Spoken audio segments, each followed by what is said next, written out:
5 এর 7।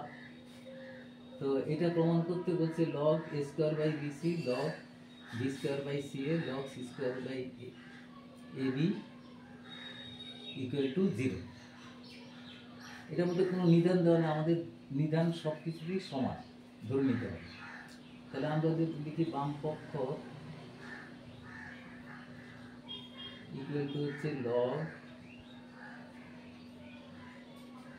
a square by bc plus log b square by ca plus log c square by ab equal to, তাহলে এটা সবকটা plus আছে, আমরা একবারে লগ লিখে গুণ করে দিতে হবে।